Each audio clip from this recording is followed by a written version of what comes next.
Hello everyone, welcome to electrical engineering course. आज के session में हम लोग एसएससी जेईई इलेक्ट्रिकल के लिए नेटवर्क थ्योरम्स के ऊपर कुछ इंपॉर्टेंट एमसीक्यूज को डिस्कस करने वाले। देखिए, मैं इसके पहले भी एक सेशन ऑलरेडी ले चुका हूँ नेटवर्क थ्योरम्स के ऊपर, बट आपकी काफ़ी अच्छी रिक्वेस्ट है ये नेटवर्क थ्योरम्स के ऊपर एक और सेशन लेके जाया करें। इसलिए हम लोग आज के सेशन में कुछ और इंपॉर्टेंट एमसीक्यूज को और उसके कॉन्सेप्ट्स को डिस्कस करने वाले आज के सेशन में। इसके पहले कि अगर आपने 14 सेशन नहीं देखे होंगे तो यहाँ पे आई बटन पर आपको लिंक प्रोवाइड कर देता हूँ, या फिर आप डिस्क्रिप्शन बॉक्स ओपन करके सारे इंपॉर्टेंट सेशन देख सकते हैं। देखिए, मैंने ये सेशन स्पेसिफिकली आपके एसएससी जेईई के पेपर 1 के एग्जामिनेशन के लिए ये सेशन की इस सीरीज़ की शुरुआत की है, ठीक है। और ये सेशन आपके लिए काफ़ी ज़्यादा यूजफुल रहने वाले। तो चलिए हम लोग इस सेशन को शुरू करते हैं विदाउट एनी फर्दर डिले। देखिए, प्रीवियस सेशन में मैंने आपको क्वेश्चन पूछा था। क्वेश्चन क्या था? For an N channel FET what is the direction of current flow. N channel FET के लिए जो डायरेक्शन ऑफ करंट फ्लो रहती है from drain to source, okay, from drain to source. Option B इसका correct answer था। और इसका correct answer हमें दिया, उनका नाम है हबीब के, दीपक कुमार, मयूर गुडमलवार, प्रिया Meshram, Shivangi Patel, भानुश्री, Nitesh Kumar, Khalil ur Rahman Khan, Priya Jha and Ashok Yadav. So shout out to you guys, you were the top 10 students जिसने इस क्वेश्चन का आपने करेक्ट आंसर दिया है। अगर आप भी चाहते हो कि आपका नाम मैं मेरा नेक्स्ट सेशन में लूँ तो आपको इस सेशन को ध्यान से देखना होगा। सेशन करने में जो भी मैंने आपको क्वेश्चन पूछा है उसका करेक्ट आंसर आपको हमें कमेंट बॉक्स में कमेंट करना होगा, okay. And I appreciate all of those guys जिन्होंने इसका करेक्ट आंसर दिया, but due to time constant मैं सारे स्टूडेंट्स का नाम नहीं ले पाऊंगा, ठीक है।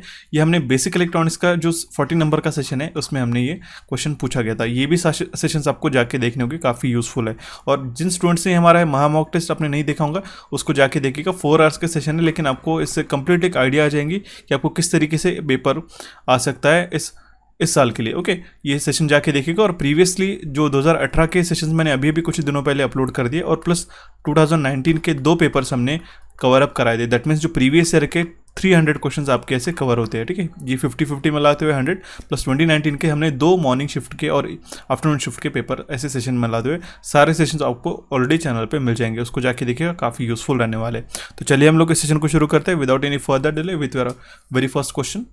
सबसे पहला क्वेश्चन क्या करें, देखिए हम लोग ध्यान से आराम से सारी चीज़ें हम लोग समझते हुए चलते हैं।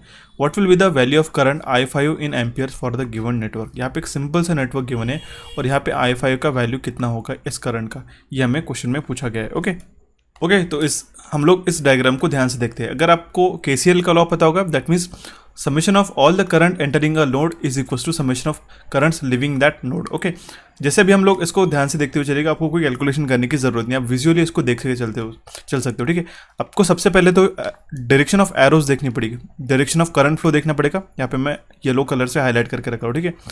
काफ़ी मैं ध्यान से चीज़ें समझाते हुए चलता हूँ क्योंकि इसी छोटे छोटे ऐसे प्रॉब्लम्स में हमारी काफ़ी बार गलतियाँ होती है, ओके। तो सबसे पहले मैं आपको बता दूँ इस नोड पे, ठीक है, इस नोड पे जहाँ पे उन्होंने रेड मार्क किया, इस पे कौन से करंट मीटअप हो रहे हैं। ये I1 करंट आ रहा है, ठीक है, I2 हो रहा है और I3। इसके डायरेक्शन आप देख सकते होगे, ये जो डायरेक्शन है ये समअप हो रहे हैं इस नोड पे, ठीक है। दैट मीन्स हमारे पास 2 + 4 + 5 ऐसे मिलाते हुए 11 एम्पियर्स का करंट इस नोड पे आ रहा है, ठीक है, ये नोड पे। देन यहाँ से फिर वो डाइवर्ट हो रहा है, ओके। दैट मीन्स ये I4 टोटल हो गया, I4 जो हो गया हमारा 11 एम्पियर्स का हो गया। That means this will be current will be equal to 11 amperes, okay. और अभी मैं आपको बता दूं, देखिए अगर आपके पास एक नोड से एक करंट फ्लो हो रहा है 11 एम्पियर्स का, ओके, यहाँ पे अगर आपके पास 3 या 4 है तो जैसे वो करंट इक्वली डिवाइड होगा, ठीक है। जैसे आपके पास अगर 10 एम्पियर्स इसमें से करंट फ्लो हो रहा है तो 2.5 2.5 2.5 इसमें डिपेंड करता है कि सर्किट पैरामीटर्स क्या है, ओके। तो अभी हम लोग इसको इरेज कर देते हैं, ओके। इसको अभी हम लोग इरेज कर देते हैं। सिंपल सा इसका अप्रोच है, आई विल एक्सप्लेन यू। तो ये 11 एम्पियर्स का यहाँ पे, इसमें से अभी यहाँ पे 3 करंट फ्लो हो रहे हैं, ठीक है। ये I6 हो रहा है, I5 हो रहा है और यहाँ से जो सेंट्रल लाइन में से जा रहा है इस ब्रांच में से ये करंट है, ठीक है। तो इसमें भी स्प्लिट अप हो रहे हैं, इसमें 4 + 3 दैट मीन्स टोटल करंट कितना हो जाएगा इसमें से आने वाला इस ब्रांच में से, तो ये हो जाएगा हमारा 7 एम्पियर्स, करेक्ट। तो यहाँ से अगर 7 एम्पियर आ रहा है और यहाँ से अगर मान लो यहाँ पे I4 आ रहा है, ठीक है, और यहाँ पे अगर 3 इस तरीके से जा रहे हैं, ये हो गया हमारा I6, ठीक है, जो कि 2 एम्पियर्स का है। और यहाँ से अभी हमारा 7 एम्पियर्स का जा रहा है, बट हमारे पास I4 का कितना वैल्यू था 11 एम्पियर्स। दैट मीन्स अगर हम लोग 7, दैट मीन्स इस 2 को और इस 7 को, ये जो मैं हाईलाइट करके बता रहा हूँ, देखिए ये इस ब्रांच से और ये ब्रांच का अगर करंट हम लोग एडअप करते थे तो हो जाता है 2 + 7 = 9 एम्पियर्स, करेक्ट। तो अगर I4 अगर हमारा 11 एम्पियर्स है, यहाँ पे 7 जा रहा है, इधर जा रहा है हमारा 2 एम्पियर्स का, तो इसमें कितना जाएगा, ठीक है, 11 minus 9 that means 2 amperes. Okay, तो ऑप्शन हमारा बी इसका करेक्ट आंसर हो जाएगा। ठीक है, लॉजिकली हमने सॉल्व किया। अगर आप इसको इरेज करके देखते हो तो काफ़ी सिंपल से है। 2 एम्पियर यहाँ से है, 5 एम्पियर यहाँ से है, 4 एम्पियर यहाँ से है, 11 एम्पियर इस नोड पे आ गया। ठीक है, ये गया किसी लॉ से I4, दैट मीन्स I4 का वैल्यू हो गया 11 एम्पियर्स, और 11 एम्पियर से हमारे यहाँ पे 7 एम्पियर्स इधर फ्लो हो गया इस ब्रांच में। ठीक है, और 2 एम्पियर्स यहाँ पे हो गया, दैट मीन्स ये दो ब्रांच तो ऑक्यूपाई होगी 2 एम्पियर्स और 7 एम्पियर से। तो जो बचा हुआ करंट है, अगर 11 यहाँ पे जा रहा है तो यहाँ पे से अगर हम लोग 9 माइनस करते हैं इन दोनों का सम अप करके, तो इसमें से करंट कितना 2 एम्पियर फ्लो होगा, जो कि हमें I5 में पूछा गया है। तो ऑप्शन बी इसका करेक्ट आंसर हो जाएगा।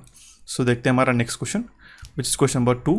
What will be the voltage in V eight node A? इस नोड पे कितना वोल्टेज आएगा इस सर्किट डायग्राम के अंदर। ओके, काफ़ी सिंपल सा अप्रोच हम लोग इसमें लगाएंगे। नोडल एनालिसिस से हम लोग इस नोड ए पे वोल्टेज निकाल सकते हैं। ठीक है, तो काफ़ी सिंपल है। अगर हम लोग उसको वी ए एज्यूम कर लेते तो क्या हो जाएगा, वी ए अपॉन 1, ये 1 ओम्स का रेजिस्टेंस है, प्लस वी ए माइनस 12 इस नोड का वोल्टेज, और यहाँ भी जो सप्लाई वोल्टेज है 12 हो जाएगा, अपॉन इसका रेजिस्टेंस कितना है 2 ohms, plus V A minus 24, okay, upon 2 will be equals to 0। तो यही हमें पूछा था वी ए का value.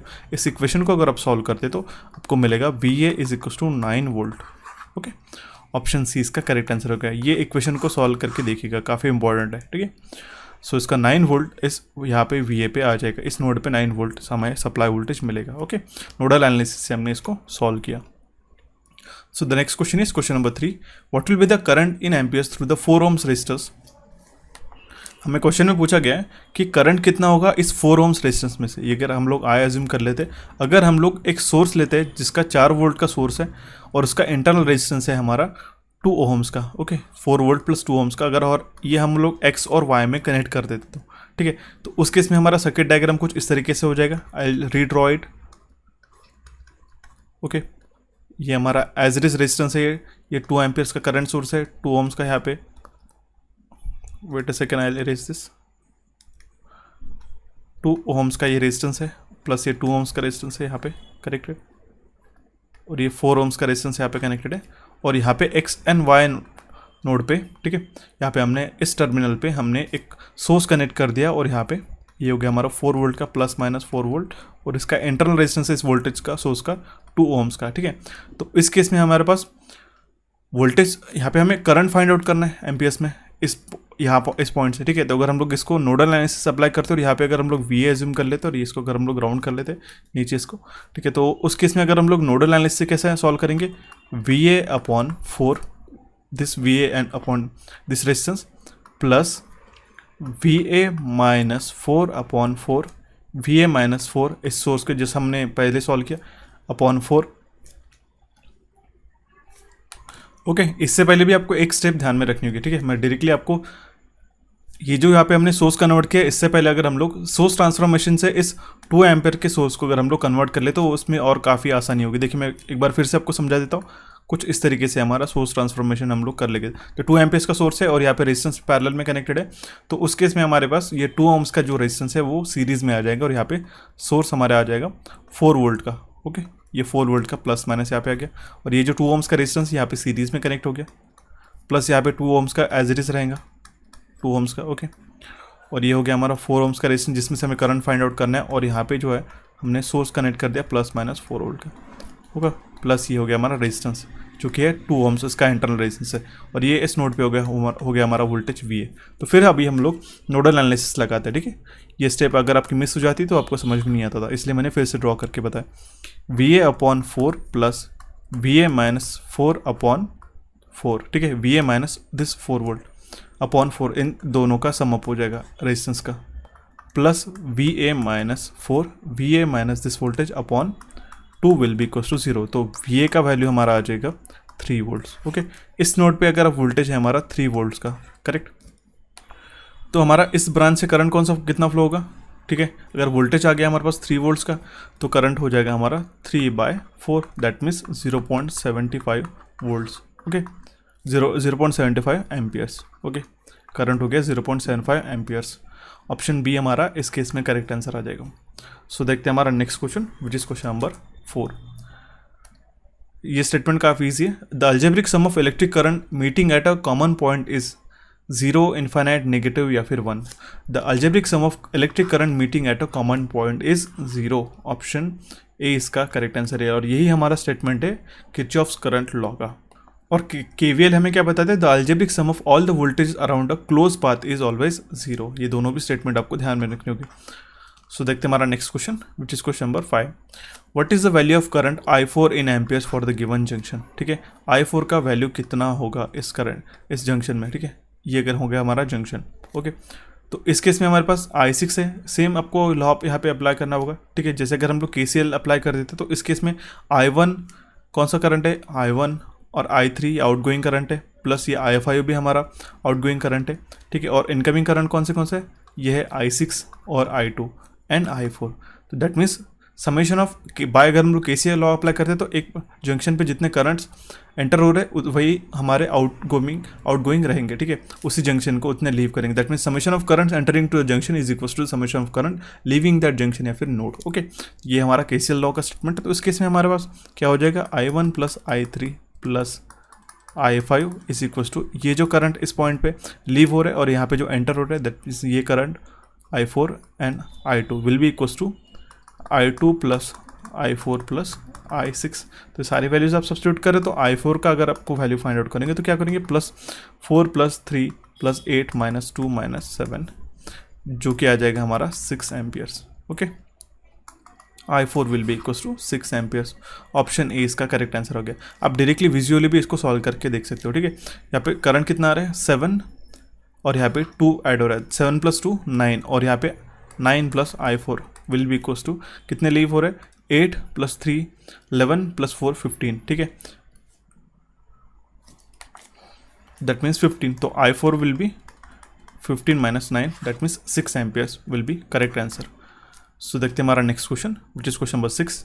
What will be the value of current through R3 resistance if a source of 3 volt with the internal resistance of 3 ohms connected at a PQ terminal with a positive terminal at P। अगर हम लोग same question है जैसे हमने इसके पहले देखा था।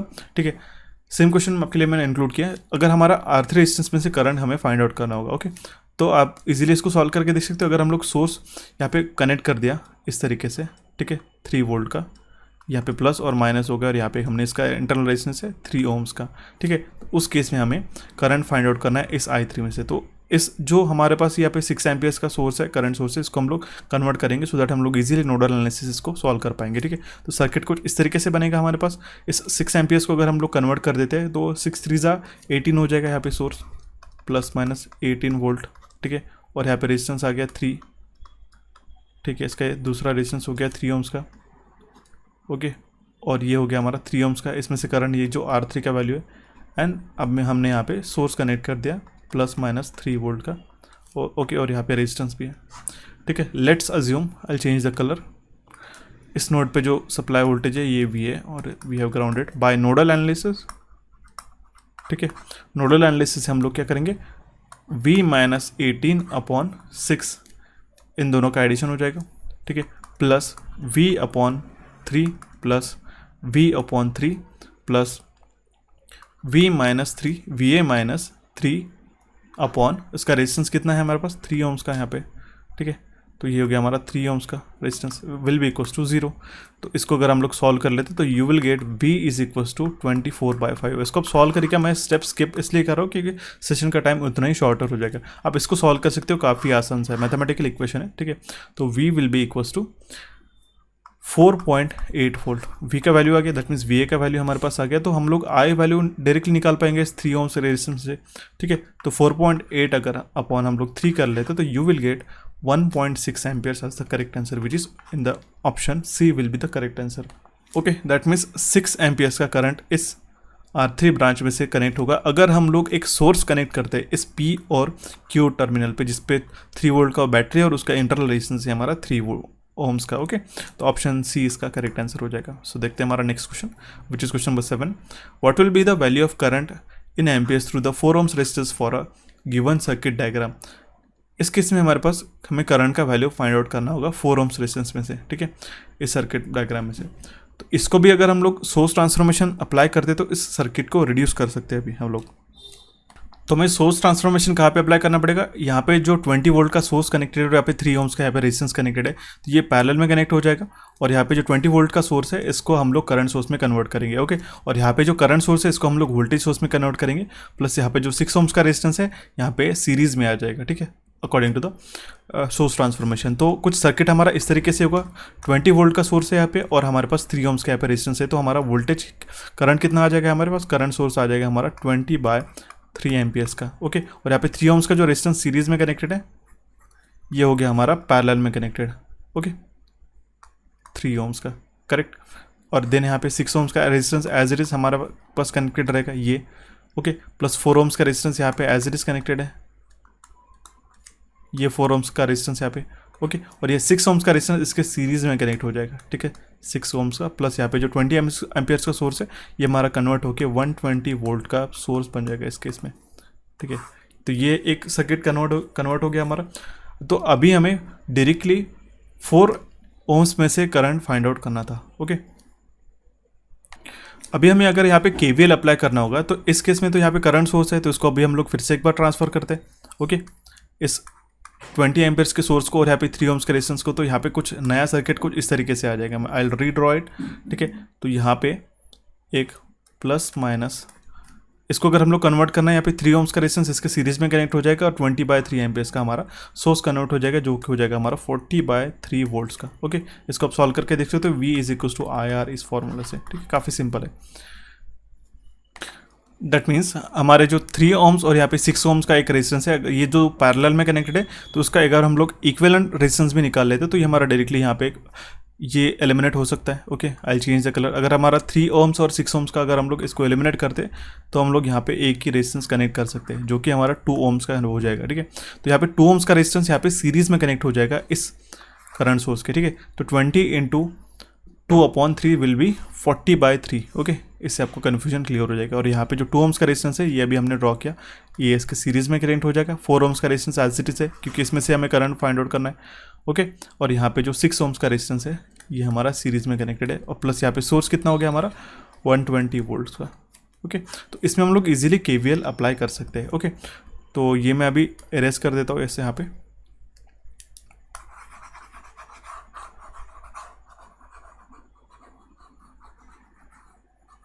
देखिए आपको मैं बता दूं, अप्रोच आपकी काफ़ी इजी रखनी है, क्वेश्चन को अटेम्प्ट करते रहो, क्योंकि काफ़ी सिंपल से क्वेश्चंस आपको SSJ के एग्जामिनेशन में देखने को मिल सकते हैं, ओके। अगर आपका अप्रोच इजी है तो क्वेश्चंस को आप इजीली टैकल कर सकते हो, ठीक है। तो इसमें अगर हम लोग KVL अप्लाई करते तो क्या हो जाएगा, -120 + 6 + 4 + 2 × I, ये अगर हमारा मेन करंट हो गया, ओके, ऐसा, ठीक है, क्योंकि यहाँ पे 120 डोमिनेटिंग वोल्टेज रहेगा तो ये current I plus 40/3 will be equals to 0, ठीक है। तो I का वैल्यू हो जाएगा हमारा 8.89 amperes, okay.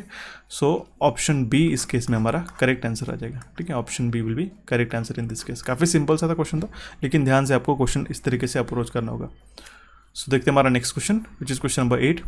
With the applied direction marked in the circuit shown the net voltage applied is, okay. यहाँ पे जिस तरीके से मार्क करके रखा है डायरेक्शन ऑफ करंट, तो नेट वोल्टेज कितना अप्लाई होगा यहाँ पे हमें क्वेश्चन में पूछा गया है, ओके। तो हम लोग इसको अप्रोच करके देखते हैं। तो अगर आप यहाँ पे ऑब्जर्व कर रहे होंगे तो यहाँ पे जो करंट का डायरेक्शन है वो फ्रॉम लेफ्ट टू राइट है इस डायरेक्शन में, ओके। और यहाँ पे सोर्सेज भले ही 2 है हमारे पास, V1 और V2, बट अगर V1 हमारा डोमिनेटिंग वोल्टेज है तो आप इजीली आपको देख सकते हो, ठीक है। अगर हमारा V1 डोमिनेटिंग है तो ये करंट इसी तरीके से फ्लो होगा, ठीक है। अगर यहाँ पे V2 डोमिनेटिंग रहता है तो हमारा करंट का डायरेक्शन कुछ इस तरीके से रहता था, from right to left, okay. But as you can see this current is flowing in this direction, that means V1 should be dominating, okay। तो हमारा जो वोल्टेज हो जाएगा, नेट वोल्टेज हो जाएगा हमारा V1 - V2, ओके। बट यहाँ पे ऑप्शन में वैसा गिवन नहीं है, ठीक है। ऑप्शन में हमारे पास क्या है, V2 - V1, V2 V1 या फिर -V2/V1। तो हमारा ऑप्शन डी इस केस में करेक्ट आंसर हो जाएगा। इस V1 - V2 को हम लोग ऐसे भी लिख सकते हैं, -V2 in bracket -V2 - V1। इसको अगर आप लोग सॉल्व कर लेते you will get the same equation, okay. तो ऑप्शन डी इस केस में हमारा करेक्ट आंसर हो जाएगा। देखिए सिर्फ और सिर्फ इस करंट डायरेक्शन से हमने डायरेक्टली इसको सॉल्व करके देख लिया। दैट मीन्स यहाँ पे V1 जो है डोमिनेटिंग वोल्टेज है हमारा इस सर्किट के अंदर, ओके। सो देखते हैं हमारा next question, which is question number 9। Determine the Norton's resistance in ohms between terminal A and B for the circuit given below. A और बी सर्किट में पॉइंट में से हमें नॉर्टन्स इक्विवेलेंट फाइंड आउट करना होगा। ओके, तो इस case में हमारे पास नॉर्टन्स इक्विवेलेंट फाइंड आउट करने के लिए शॉर्ट सर्किट करेंगे हमारे वोल्टेज सोर्स को। That means this circuit voltage source will be get short circuit. तो यहाँ पे इसका कुछ सिग्निफिकेंस नहीं रहेगा। तो ये सभी हमारे पास सिंपली एक रेजिस्टिव सर्किट बन गया जिसमें हमारे पास दो रेजिस्टेंसेस कनेक्टेड 3 ओम्स के, ठीक है, जो कि पैरेलल में कनेक्टेड है। तो आपको मैं बता दूं 3 पैरेलल 3 अगर आपको करना हो तो सिंपली आप 1.5 ओम्स उसको लिख सकते हो। ओके, तो ये 1.5 ओम्स का हो गया सर्किट में इस तरीके से, ठीक है, प्लस ये 3 ओम्स का एज इट इज आ जाएगा, ये 3 ओम्स का रेजिस्टेंस एज इट इज आ जाएगा ये वाला, और ये यहाँ पे 3 ओम्स का रेजिस्टेंस। और ये टर्मिनल आपको भूलना नहीं है, ए और बी के अक्रॉस ही उन्होंने बोला है। ओके, तो अगर आप नोटिस करते होगे तो यहाँ पे 1.5 and 3 ohms is in the series.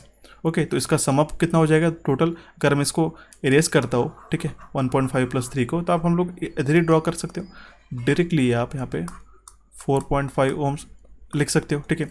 और आप ये बात देख सकते हो, इस 4.5 ओम्स और ये 3 ohms these are in parallel. That means 4.5 into 3/4.5 plus 3। Okay, तो इस केस में हमारे पास इसका जो रेजिस्टेंस आ जाएगा 1.8 ओम्स। ओके, तो यहाँ पे जो 1.8 ओम्स यहाँ पे जो रेजिस्टेंस है, इस जो रेजिस्टेंस है यहाँ पे हमने अभी निकाला था 4.5 और यहाँ पे 3 ओम्स का, इसका एक इक्विवेलेंट हो जाएगा। ओके, दैट मीन्स अभी हम लोग इसको भी एलिमिनेट कर सकते हैं। ओके, तो इसको हम लोग रीड्रॉ कर लेते हैं डायरेक्टली अगर हम लोग इसको एलिमिनेट करना है तो। ओके, तो उस केस में हमारे पास कुछ इस तरीके से इसका वैल्यू आ जाएगा, आपको मैं बता देता हूँ, ठीक है। ये 1.8 ओम्स का यहाँ पे सीरीज में कनेक्ट हो जाएगा। तो डायरेक्टली हमारे पास ए और बी में सीरीज में दो रेजिस्टेंस कनेक्टेड है, तो 3 plus 1.8 ohms will be equals to 4.8 ohms will be the total final resistance. तो ए और बी के अक्रॉस में जो रेजिस्टेंस आ जाएगा वो आ जाएगा नॉर्टन्स रेजिस्टेंस, वो होगा हमारा 4.8 ओम्स। ओके, काफ़ी सिंपल सा क्वेश्चन था। सो देखते हैं हमारा next question, which is question number 10। The superposition theorem is essentially based on linearity, duality, reciprocity या फिर नॉन लिनियरिटी। ओके, तो superposition theorem is based on the linearity. Okay, तो आपको मैं बता दूं नेक्स्ट स्लाइड में आपको सारे सर्किट्स बता दे रहा हूँ कि what is linear circuit, dual circuit, reciprocity and what is non linear circuit. तो सुपरपोजिशन थ्योरम हमें क्या बताता है, in a linear circuit with several sources the current and voltage for any element in the circuit is sum of the currents and voltages produce by each source acting independently. That means अगर हमारे पास एक circuit के अंदर, linear circuit के अंदर हमारे पास multiple sources है, voltage sources और करंट सोर्सेज है, तो उस केस में जितना उसका समम रहेगा वो इंडिविजुअल अगर हम लोग सोर्स को कंसिडर करते हैं तो वो सेम ही रहने वाला है। ओके, और उसी के साथ में आपको बता दो जो थ्योरम्स है और कौन से सर्किट्स के लिए एप्लीकेबल है, ये एग्जामिनेशन में पूछा जाता है। तो superposition theorem, Thevenin's, Norton's, MPPT that means maximum power transfer theorem is applicable for the linear circuit. Tellegen's theorem हमारे सारे सर्किट्स के लिए एप्लीकेबल रहता है और substitution theorem is applicable for linear as well as non linear circuit. ये आपको chart एक बार ध्यान से रखना होगा। ओके, ध्यान में रखना होगा। सो अभी हमारे नेक्स्ट स्लाइड में देखते हैं हमारे various type of networks. Okay, तो लीनियर, बायलैटरल, यूनिलैटरल नेटवर्क, ये सारे हम लोग अभी डिस्कस करते हैं। तो आपने काफ़ी बार पढ़ा होगा linear network, non linear network. तो लीनियर नेटवर्क क्या होता है, अ सर्किट और a network whose parameter that means element like resistance, inductance and capacitance are always constant irrespective of change in time, voltage, temperature, it is known as network. अगर एक circuit के अंदर resistance है, capacitance है और inductor है, उसकी जो वैल्यूज़ है वो कांस्टेंट रहती है। अगर हमारा टाइम भी चेंज होता है, वोल्टेज और टेम्परेचर भी चेंज होता है, तो उस सर्किट को हम लोग कहेंगे linear network. Okay, and Ohm's law can be applied to the such network, और इसी नेटवर्क में हम लोग ओम्स लॉ को अप्लाई कर सकते हैं। The mathematical equation of such network can be obtained by using law of superposition. Okay, और फिर आता है हमारे पास में non linear network. Linear network अभी हमने समझ लिया कि रेजिस्टेंस, इंडक्टेंस और कैपेसिटेंस की वैल्यू अगर कांस्टेंट रहती है, ठीक है, अगर हमारा टाइम चेंज होता है, वोल्टेज या फिर टेम्परेचर चेंज होता है, तो उसको हम लोग कहेंगे linear network. Non linear network क्या हो गया, a circuit whose parameter changes their values with change in time, temperature या फिर वोल्टेज।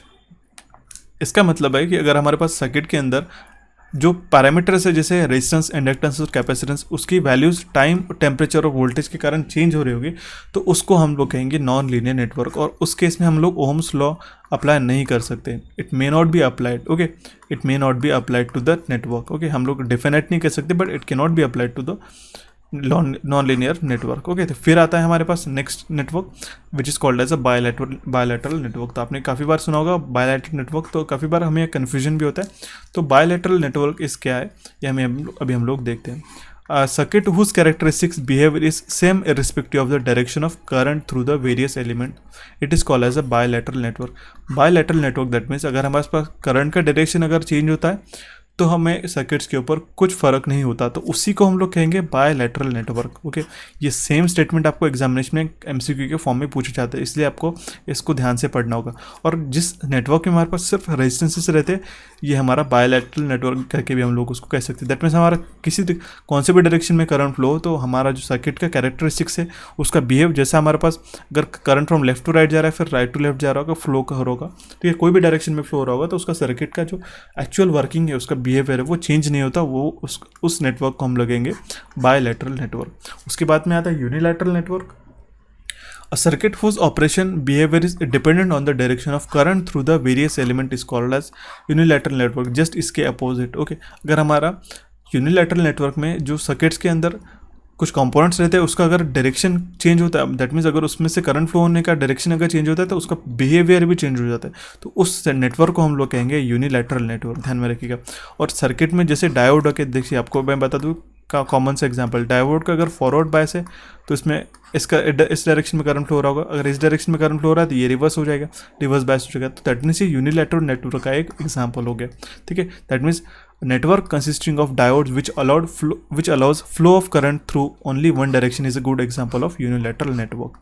Okay, so ये हो गया हमारे bilateral network, unilateral network। इसके पहले हमने क्या देखा, लीनियर और नॉन लीनियर।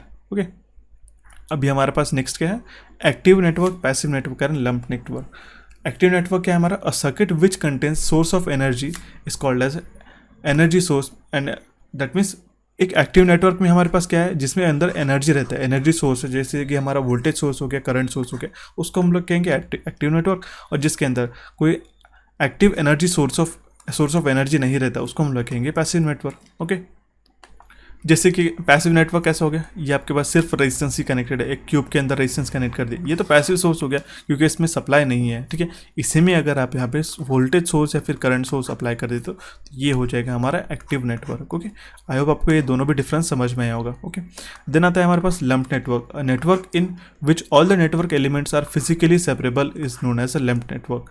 अगर एक नेटवर्क के अंदर सर्किट्स के कॉम्पोनेंट्स है, एक ब्रांच में अगर हम या फिर हम लोग एक छोटे छोटे उसके अगर हम लोग टुकड़े करके हम लोग सेपरेट कर पा रहे होंगे तो उसको हम लोग कहेंगे लंप्ड नेटवर्क। ओके, तो ऑप्शन दैट मीन्स इसका जो एक्सप्लेनेशन है ये हमें यही बता रहा है कि the network in which all the network elements are physically separable, physically हम लोग इसको सेपरेट कर सकते हैं, it is known as a lumped network and the most of the electric networks are lumped network in a nature. Okay, तो I hope आपको networks के type समझ में आओगे। देन हमारा लास्ट आता है distributed network, and distributed network ये क्या है, network in which the circuit elements like resistance, inductances can not be physically separated for analysis purpose. That means अगर हमारे पास डिस्ट्रीब्यूटेड नेटवर्क है तो हम लोग एक कंपोनेंट को इंडिविजुअली निकाल के एनालाइज नहीं कर पाते, वो फिजिकली हम लोग सेपरेट नहीं कर सकते, उसके इंटरडिपेंडेंट ऑपरेशंस रहते हैं। ओके, एंड उसी नेटवर्क को हम लोग कहते हैं डिस्ट्रीब्यूटेड नेटवर्क। और best example of distributed network is a transmission line where resistance, inductance and capacitance of a transmission line are distributed along its lane and cannot be shown as a separate element anywhere in the circuit। एक transmission line है हमारे पास में, उसका inductance भी रहता है, क्योंकि हम लोग ट्रांसमिशन लाइन को कैसे रिप्रेजेंट करते हैं, inductance, long inductance with their internal resistance. ठीक है, और इसका ग्राउंड कैपेसिटेंस। ठीक है, तो इसको हम लोग सेपरेट नहीं कर पा रहे, इसी को हम लोग कहेंगे डिस्ट्रीब्यूटेड नेटवर्क। दैट मीन्स एक ट्रांसमिशन लाइन ही हमारा डिस्ट्रीब्यूटेड नेटवर्क का एक बेस्ट एग्जाम्पल है। ठीक है, तो आई होप आपके नेटवर्क टाइप समझ में आ गए। एग्जामिनेशन के पहले ही आपको ध्यान में रखने के काफ़ी इंपॉर्टेंट, क्योंकि इसके डिपेंडेंट ही आपको कभी कभी एग्जामिनेशन में क्वेश्चन फ्रेम करके पूछ जाते हैं। तो अभी हम लोग हमारे एमसीक्यूज को शुरू करते हैं। सो देखते हैं हमारा next question, which of the following statement is correct. यहाँ पे 4 स्टेटमेंट आपके पास गिवन है। इसमें हमारे पास फर्स्ट स्टेटमेंट क्या है, Norton's theorem is same as the superposition theorem, ये इनकरेक्ट है। Norton's theorem is the converse of superposition theorem, ये भी इनकरेक्ट है। Norton's theorem is the same as Thevenin's theorem, ये भी स्टेटमेंट इनकरेक्ट है।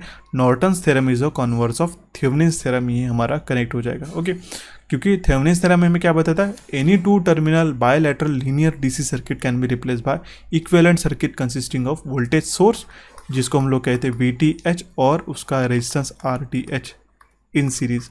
ओके, और सेम हमारे पास नॉर्टन में क्या आता है, नॉर्टन में क्या आता है, एक हमारे पास current source, that means any 2 terminal bilateral network can be replaced by equivalent circuit consisting of current source and parallel resistors, इसके अक्रॉस में parallel resistors RTH। ठीक है।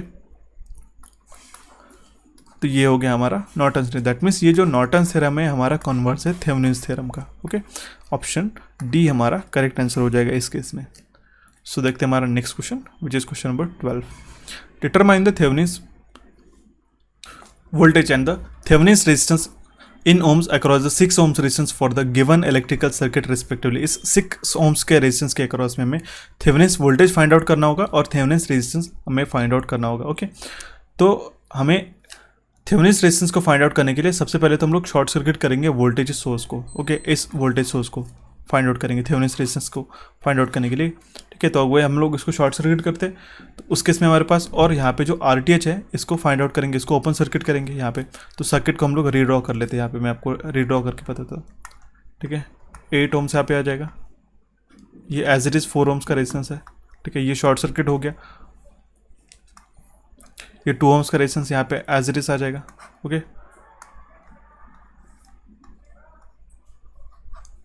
ये 8 ओम्स हो गया, और ये हो गया हमारा यहाँ पे शॉर्ट सर्किट, क्योंकि डायरेक्टली ये शॉर्ट सर्किट हो जाएगा। तो उस केस में हमारे पास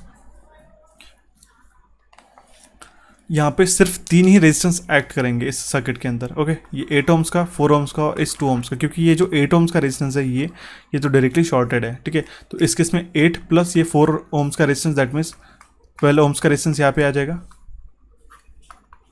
और ये हमारा 2 ओम्स का रेजिस्टेंस यहाँ पे एक कनेक्ट हो जाएगा पैरेलल के अक्रॉस। ठीक है, तो ये दोनों भी पैरेलल है, that means 12 parallel 2 will be equals to 1.7 ohms. Okay, ये हो गया हमारा RTH का वैल्यू। मैं एक कॉर्नर में आपको लिख देता हूँ यहाँ पे, RTH will be equals to 1.71 ohms. आप इससे भी आंसर मार्क कर सकते हो ऑप्शन ए, क्योंकि यहाँ पे ऑप्शन में दूसरा कोई वैल्यू गिवन नहीं है। ठीक है, अगर पास 2 वैल्यू सेम गिवन रहते RTH के वैल्यू, अगर यहाँ पे 1.71 यहाँ रहता तो आपको फिर क्रॉस चेक करने की ज़रूरत थी, क्योंकि यहाँ पे एक ही गिवन है, तो ऑप्शन ए हमारा करेक्ट आंसर करके मार्क कर सकते हो। तो ठीक है, अभी हम लोग हमारे पास -5.71 वोल्ट ये कैसा आया, अभी हम लोग इसको देखते हैं। ठीक है, तो इस केस में हमारे पास नोडल एनालिसिस लगाएंगे और यहाँ पे RTH को हम लोग ओपन सर्किट करते हैं। ठीक है, थेवेनिन वोल्टेज को अगर हमें फाइंड आउट करना होगा तो हमें ओपन सर्किट करना पड़ेगा, दैट मीन्स हमें open circuit voltage find out करना होगा इस 6 ओम्स के रेजिस्टेंस के अक्रॉस में। दैट मीन्स अगर हम लोग इसको VA और VB एज्यूम कर लेते और ये इसको ओपन सर्किट करके एज्यूम कर लेते, तो इसमें अगर हम लोग नोडल एनालिसिस लगाते VA पे, ओके, तो क्या हो जाएगा हमारे पास VA माइनस 40, ये हो गया 40 source upon 12, 8 plus 4, that means this 8 plus 4 12 ohms resistance, plus VA minus 10, VA minus this voltage upon कितना है यहाँ पे रेजिस्टेंस कितना है 2 ohms, will be equals to 0। तो हमारे पास VA का वैल्यू आ जाएगा 100/7 वोल्ट। आप इसको सॉल्व करिएगा प्लीज़, मैं आपको रिक्वेस्ट करता हूँ इस इक्वेशंस को आप सॉल्व करके देखिएगा आपके एंड पे। ठीक है, मैं डायरेक्टली आपको आंसर्स फाइंड आउट कर रहा हूँ, बट आपको ये इक्वेशंस भी इजीली सॉल्व करते आना चाहिए। ठीक है, to get the maximum marks in the examination. ठीक है, आपको एक्यूरेटली इसको सॉल्व करना होगा। ओके, तो VA will be equals to 100/7 volt. तो अभी हम लोग KVL अप्लाई करते हैं। ठीक है, तो KVL अगर हम लोग अप्लाई करते तो यहाँ पे VA क्या हो जाएगा, that means minus VA plus इसको अगर हम लोग ओपन सर्किट वोल्टेज मान लेते VOC, ठीक है, इसके अक्रॉस, तो plus VOC plus VB, that means will be equals to 0। ठीक है, तो VOC ओपन सर्किट वोल्टेज क्या हो जाएगा VA minus VB। Okay, VA minus VB। Okay, तो VA का जो वैल्यू है हमारे पास वो है 100/7। ओके, अभी हमने फाइंड आउट किया 100/7 माइनस VB का वैल्यू है हमारे पास 20 वोल्ट्स। तो दैट मीन्स हमें VOC का वैल्यू मिल जाएगा -5.71 वोल्ट। ओके, सो इसका करेक्ट आंसर आ जाएगा option A, which is -5.71 volt will be our Thevenin's voltage and 1.71 ohms will be our Thevenin's resistance. Okay, तो ऑप्शन ए इसका करेक्ट आंसर था। सो देखते हैं अभी हमारा next question which is question number 13।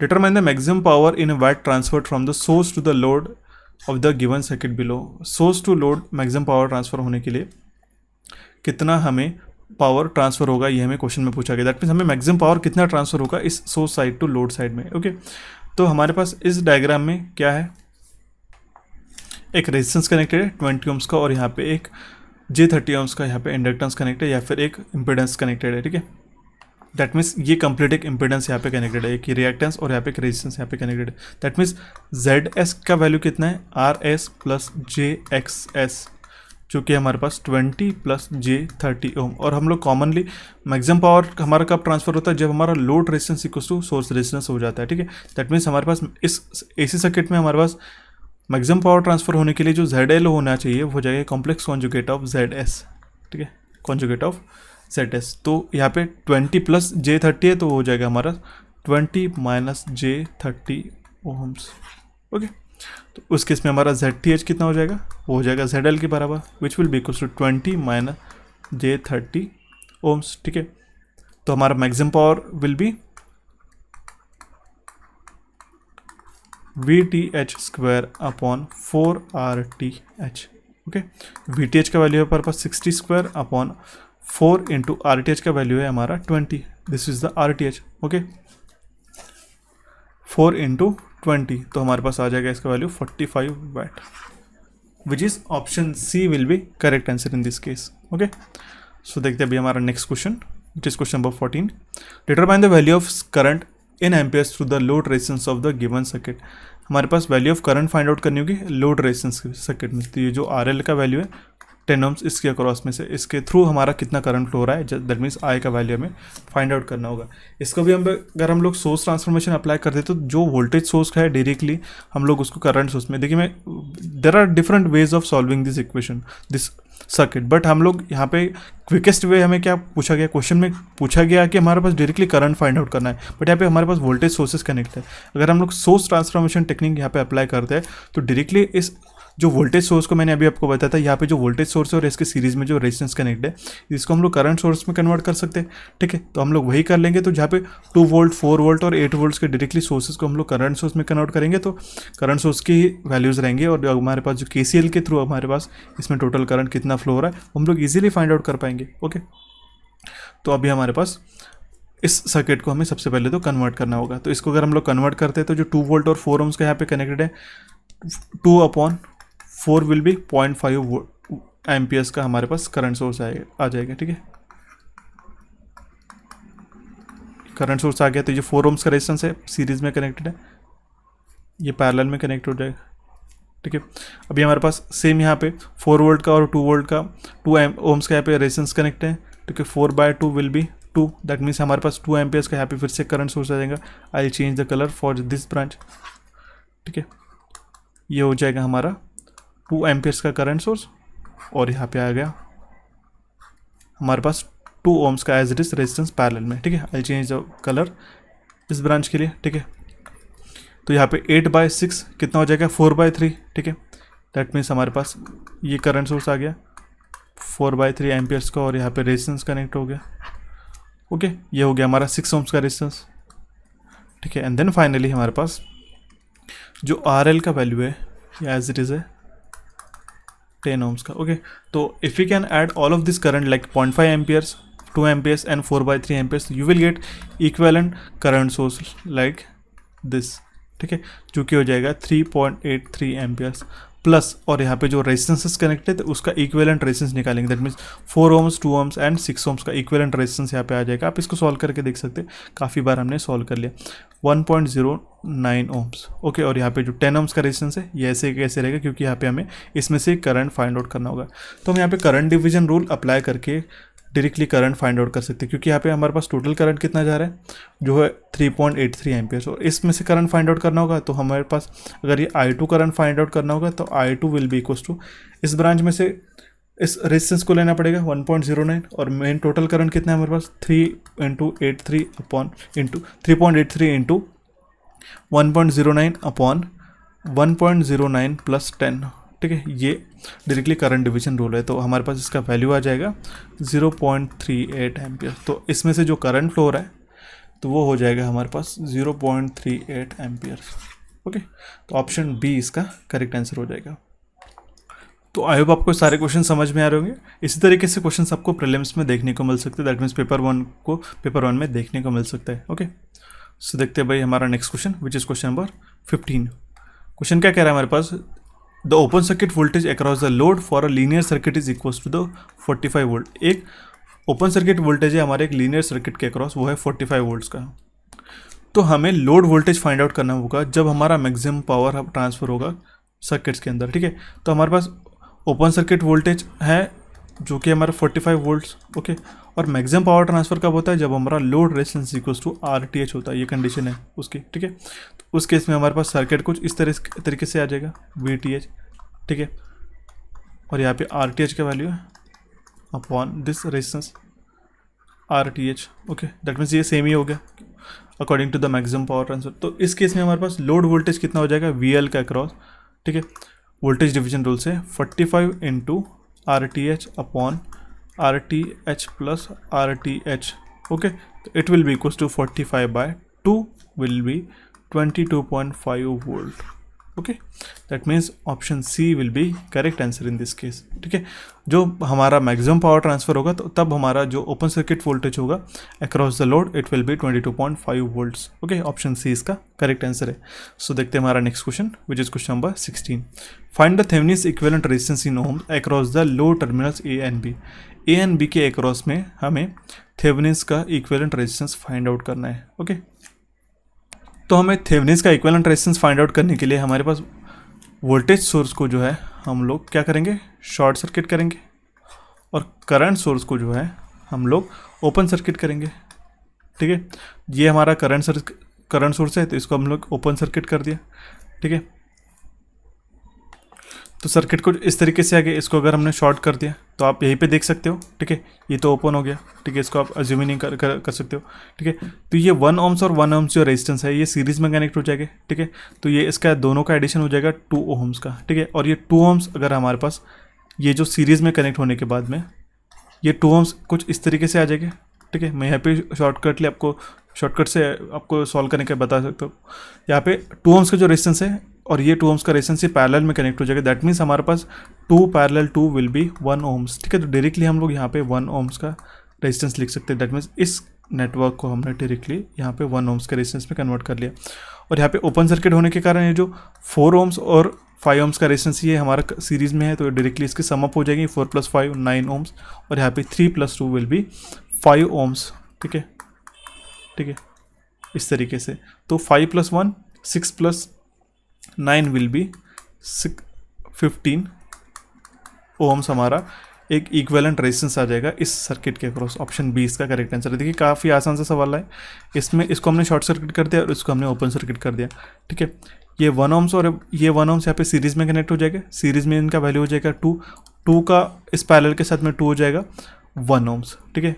ये हो गया हमारे पास डायरेक्टली 1, तो ये दोनों सीरीज में कनेक्टेड है, प्लस ये 1 में हो जाएगा, प्लस ये दोनों सीरीज में कनेक्ट है। तो इन सारे जो वैल्यूज़ है इसको सम अप करोगे तो आर इक्विवेलेंट हमें फाइंड आउट हो जाएगा, जो कि वैल्यू है उसका 15 ohms, ओके। सो देखते हैं हमारा next question which is question number 17। Determine the value of current in amperes through the 10 ohms resistance. इस 10 ohms रेजिस्टेंस में से करंट फाइंड आउट करना है। अगर हम लोग 8 वोल्ट का सोर्स एम्पियर कनेक्ट करते हैं जिसका रेजिस्टेंस है इंटरनल रेजिस्टेंस 1 ohms का, अगर हम लोग P और Q सेम क्वेश्चन है, ठीक है। 8 ohms का रेजिस्टेंस, यहाँ पे 8 वोल्ट का सप्लाई हम लोग कनेक्ट करते हैं और यहाँ पे इंटरनल रेजिस्टेंस है 1 ohms का। तो इस केस में से 10 ohms में से करंट कितना फाइंड आउट होगा, ये हमें क्वेश्चन में पूछा गया है, ओके। तो सिमिलरली अभी हमारे पास इस सर्किट को हम लोग कन्वर्ट करके देखते हैं, ठीक है। यहाँ पे 3 एम्पियर्स का जो सोर्स है यहाँ पे और यहाँ पे 5 ohms का रेजिस्टेंस है, इसको हम लोग सोर्स ट्रांसफॉर्मेशन से कन्वर्ट करते हैं सो दैट हम लोग नोडल एनालिसिस से इसको सॉल्व कर पाएंगे इजीली, ठीक है। तो circuit I will redraw it, ठीक है। सर्किट कुछ इस तरीके से हो जाएगा 3 × 5 15, ठीक है। और ये 5 ohms का रेजिस्टेंस यहाँ पे सीरीज में कनेक्ट हो गया, ठीक है, प्लस ये 5 ohms का रेजिस्टेंस इसके सीरीज में कनेक्ट हो गया। Then there will be ±8 volt and 1 ohms will be the resistance, okay. यहाँ पे 10 ohms का रेजिस्टेंस यहाँ पे कनेक्टेड है। तो इस केस में अगर हमारे पास नोडल एनालिसिस लगाते तो यहाँ पे अगर हमारा टर्न में नोड पे हो गया हमारा voltage V, change the colour, okay. और इसमें से करंट जा रहा है I, तो हम लोग नोडल एनालिसिस लगाते हैं एट पॉइंट V। तो क्या हो जाएगा, इन दोनों का एडिशन हो जाएगा। अभी मैं आपको डायरेक्टली यहाँ पे बता देता हूँ। V - 15/10 V minus this source अगर हम लोग नोडल एनालिसिस में अप्लाई करते थे upon 10 plus V/10 this V - V/10 plus V minus this source node, इस नोड पे जो वोल्टेज है V minus 8 volt upon 1 ohms resistance, okay, will be equal to 0। तो V का वैल्यू हम लोग इजीली सॉल्व करेंगे, इसका वैल्यू आ जाएगा 95/12। दैट मीन्स हमारे पास 7.92 का जो वोल्टेज है, ठीक है, ये हमारे पास एक आ जाएगा, ठीक है। V का जो वैल्यू है 7.92 वोल्ट, ओके। तो हमारे पास इस नोड पे जो है, अगर हमारे पास V का वैल्यू आ गया 7.92, तो उसमें से जो करंट फ्लो रहा है वो भी हम लोग फाइंड आउट कर पाएंगे। सिंपली हम यहाँ से रेजिस्टेंस को डिवाइड कर देंगे रेजिस्टेंस से, ठीक है। 10 से अगर हम लोग डिवाइड कर लेते तो हमारे पास 0 पॉइंट, ये पॉइंट यहाँ पे शिफ्ट हो जाएगा, तो 0.79 ampere. That means option B हमारा इस केस में करेक्ट आंसर आ जाएगा, ठीक है। ऑप्शन बी इसका करेक्ट आंसर हो जाएगा। सो देखते हैं हमारा next question, which is question number 18। In the figure the value of R is, इस फिगर में वैल्यू ऑफ आर हमें फाइंड आउट करना होगा, ठीक है। तो 10 ओम्स के दो रेजिस्टेंस पैरेलल में कनेक्टेड है, तो सिंपली हम इसको सीरीज में कन्वर्ट करेंगे और यहाँ पे एक ही रेजिस्टेंस कन्वर्ट करेंगे। 10 पैरेलल 10 है, तो इसको सॉल्व करते हुए, बिना सॉल्व करते हुए डायरेक्टली आप 5 ओम्स इसको कंसिडर कर सकते हो, ठीक है, डायरेक्ट। और यहाँ पे जो रेजिस्टेंस हो जाएगा 5 ओम्स का, ठीक है। अभी इसको आप भूल जाओ, ठीक है, इस सर्किट्स को, ओके। तो इस केस में हमारे पास केवीएल अप्लाई करते हैं तो क्या हो जाएगा, -100 + 8R + 8 × 5, ये 8 करंट एम्पियर्स का करंट फ्लो रहा है इसमें से, 8 × 5 विल बी 0। आर का वैल्यू हो जाएगा हमारे पास 60/8, जिसका वैल्यू हो जाएगा 7.5 ओम्स। दैट मीन्स इस रेजिस्टेंस का, अननोन रेजिस्टेंस का आर का वैल्यू हो जाएगा 7.5 ओम्स, ओके। ऑप्शन सी इसका करेक्ट आंसर हो जाएगा। काफ़ी सिंपल सा अप्रोच था। हमने क्या किया, इस 10 पैरेलल 10 को डायरेक्टली कन्वर्ट कर लिया और यहाँ से केवीएल लगा के हमने सिंपली आर का वैल्यू फाइंड आउट करिए, क्योंकि हमें करंट का भी वैल्यू गिवन है। अगर करंट का वैल्यू गिवन नहीं रहता तो कुछ और डिफरेंट पैरामीटर से हम लोग हमने इसको सॉल्व किया रहता, ठीक है। But at some point of time अगर आपको इस तरीके से क्वेश्चंस का अप्रोच एक बार आपको डेवलप हो जाता है तो आप इस तरीके से जो क्वेश्चंस, ये काफ़ी बार एग्जामिनेशन में, एसएससी के एग्जामिनेशन में पूछ जाते हैं। मैंने काफ़ी नंबर ऑफ क्वेश्चंस इसमें देखे एक नेटवर्क थ्योरम्स के ऊपर, काफ़ी सिंपल से अप्रोच रहते हैं, फिर भी आपको इसको मिस करके नहीं आना। ये आप ही का रिक्वेस्ट मुझे काफ़ी बार आया था, नेटवर्क थ्योरम्स के ऊपर कुछ एमसीक्यूज किया जाए, इसलिए हमने इस सेशन को प्रेजेंट किया है, ओके। अगर आपको मेरा सेशन और आपको मेरा पढ़ाना पसंद आ रहा हो तो प्लीज़ हमारे चैनल को सब्सक्राइब भी करिएगा।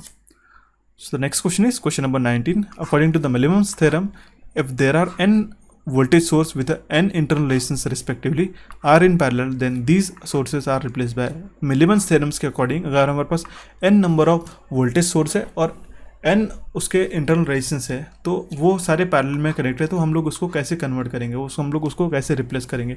तो according to the Millman's theorem, it said that if there are voltage source like V1, V2, V3, V4 और उसके इंटरनल रेजिस्टेंस भी है R1 to Rn तक के, तो वो अगर हमारे पास पैरेलल में कनेक्ट है तो वो हमारे सारे कन्वर्ट हो जाएंगे एक सिंगल वोल्टेज सोर्स और उसका सीरीज में रेजिस्टेंस R। इस सर्किट से आपको समझ में आ जाएंगे, ठीक है। यहाँ पे मैंने इंक्लूड किया, there are number of voltage source और उसके इंटरनल रेजिस्टेंस में कनेक्टेड है, जैसे n नंबर तक कनेक्टेड है, तो हम लोग उसका सिंगल वोल्टेज सोर्स यहाँ पे रेजिस्टेंस के साथ सीरीज में कनेक्ट कर सकते हैं। दैट मीन्स हम लोग according to the Millman's theorem, it can be converted to the single voltage source V and in series with the resistance R, ठीक है। ये सर्किट से आपको समझ में आ जाएगा, यही हमें मिलीमम्स थ्योरम हमें बताता है, ओके। और इस थ्योरम को हम लोग क्या कहते हैं, parallel generator theorem, okay. Option B इसका करेक्ट आंसर आ जाएगा। So the next question is question number 20 and the last question of this session. Find the voltage of the dependent sources. ये डिपेंडेंट सोर्सेज है, इसका जो voltage dependency है, ठीक है, ये डिपेंड करता है हमारा इस करंट पे, ठीक है। Find the voltage of the dependent source in the shown in the given below, ठीक है। Find the voltage of the dependent source shown in the given circuit, ठीक है। तो यहाँ पे डिपेंडेंट सर्किट का, डिपेंडेंट सोर्स का हमें वोल्टेज फाइंड आउट करना होगा, ठीक है। तो हम यहाँ पे केवीएल अप्लाई कर सकते हैं सिंपली। तो केवीएल हमारा क्या हो जाएगा, -V1 + 4 × I, ठीक है, -V2 + 6 will be equals to 0। तो VI will -4I + V2 will be equals to 6, okay. तो इस केस में हमारे पास V1 क्या है, जो कि हमारे पास ट्वाइस है, करेक्ट, ट्वाइस है, ठीक है। इसमें से 2 ओम्स का रेजिस्टेंस और करंट कितना फ्लो रहा है, I, ठीक है। और हमारे पास क्या दूसरा वैल्यू क्या है, V2 का वैल्यू है 4 ओम्स का रेजिस्टेंस है, इनटू हमारे पास करंट कितना है I, ये दोनों भी वैल्यू इसमें सब्स्टिट्यूट कर देते हैं, ठीक है, V1 और V2 का। ओके, तो हमारे पास इसका वैल्यू क्या आ जाएगा 2I, it is a V1, ठीक है, it is V1 not I, 2I minus 4I, ये 4I का, और V2 का वैल्यू क्या था हमारा -4 इज इक्वल टू 6, तो I का वैल्यू हो जाएगा हमारे पास 3 एम्पियर्स का। ओके, अगर I का वैल्यू हमने फाइंड आउट कर लिया 3 एम्पियर्स का, तो हमने सिंपली इसका जो वोल्टेज है वो हम लोग फाइंड आउट करेंगे, तो 4 इंटू 3, क्योंकि ये डिपेंडेंट किससे है, इस करंट पे, तो 4 इंटू करंट कितना है हमारे पास 3, तो 12 वोल्ट इसका वोल्टेज हो जाएगा, ठीक है। ऑप्शन बी इसका करेक्ट आंसर था। सो आई होप आपको सारे जो इंपॉर्टेंट क्वेश्चंस थे ये समझ में आए on the topic of network theorem. Next session के लिए मैं क्वेश्चन छोड़ के जा रहा हूँ, इसका करेक्ट आंसर हमें कमेंट बॉक्स में कमेंट करना होगा। देखिए मैं आपको बता दूँ, अगर आपको कोई भी सेशंस की रिक्वायरमेंट होगी तो प्लीज़ मुझे कमेंट बॉक्स में कमेंट करिएगा, ठीक है। Before your exam I will give my best to give you the all of the content which I have, जो मुझे आपको देने की ज़रूरत ऐसी लगती है, ठीक है। जो इंपॉर्टेंट रहता है टू द पॉइंट वही मैं सेशंस आपको प्रोवाइड करता रहता हूँ, ठीक है। तो आई होप आपको इस सेशन में कोई दिक्कत नहीं होगी। सेशन को लाइक करना है, हमारे Telegram channel and electrical engineering MCQs और कोचिफाई ऑफिशियल को फॉलो करना है। हमारे नए चैनल कोचिफाई को यहाँ पे आप क्लिक करके सब्सक्राइब कर सकते हो। इस सेशन को आपके दोस्तों के साथ ज़्यादा से ज़्यादा शेयर करें और इस सेशन को आपको लाइक भी करना है। So guys, for the next time I will see you and have a nice day.